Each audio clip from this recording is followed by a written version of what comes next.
हमके गिराई के खाला में,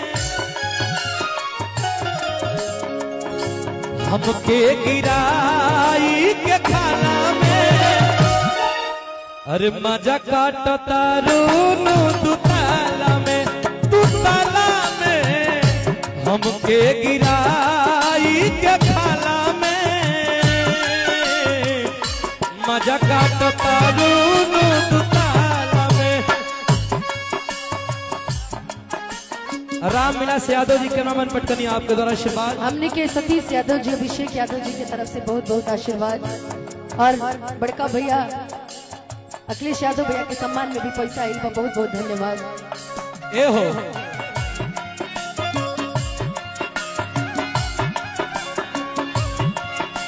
हम रउआ से बात करें। बेदर्दी तेरे प्यार ने दीवाना कर दिया, बेदर्दी तेरे प्यार ने दीवाना कर दिया, कर दिया कहीं भी ना जिया, मुझे दीवाना कर दिया कहीं भी ना जिया, बेदर्दी तेरे प्यार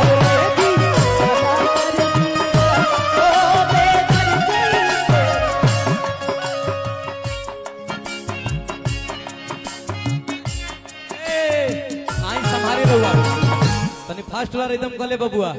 ऐसा अच्छा कुछ ऐसा गाना गा दीजिए जो मेरे लिए। हेलो, हमारे से दिक्कत बा का भैया?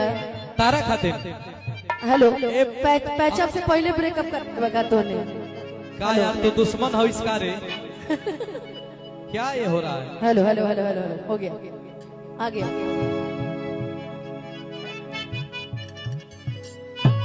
ए जी हाँ बताइए। अरे किसाली तोहरे मुहावा से,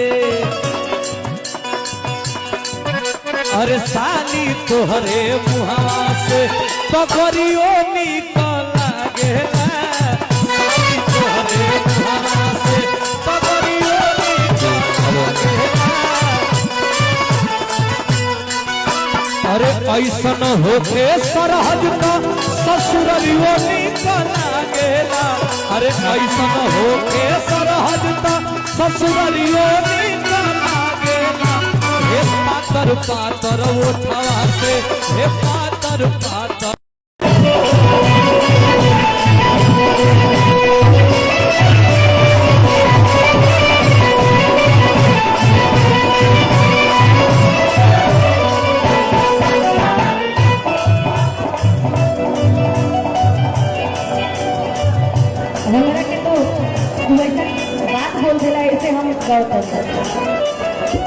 जीरा जवानी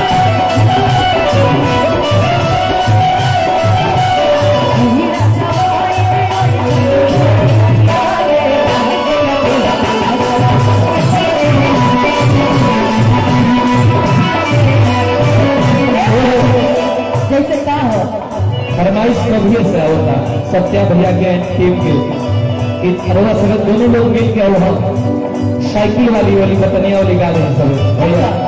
एक के बाद हम पक्का गाएं। काहे की का होगा होटल उठाए भैया सर, होटल उठा भाई ऐसे कहनी हो हां कि तनी अब गायक लोग से दूर रहिला, कैसे कि डर लगल बा। केकरा से दूर? गायक लोग से तनी मनी दूर रहिला। बात बहुत पुरानी है, पुराने घाव को आप हमें भी मत खोदिए, ठीक है? लेकिन आप हम लोग शायद मरीज हैं, लेकिन एक ही लोग है, लेकिन इनको कह सकते हैं हाँ हीरो बड़ा राजा ऐसे ही ठकुआ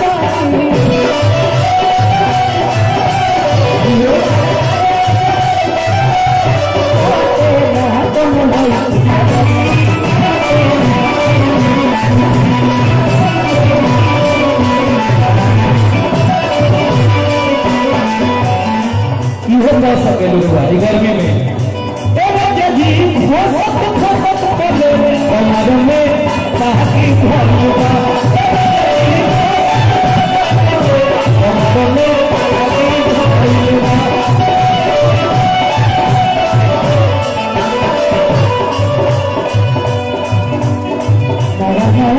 जगले बाकी जवानी एक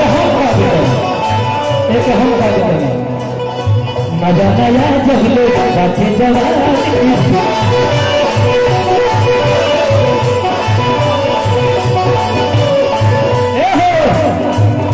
भर मुद्रा हरिया ये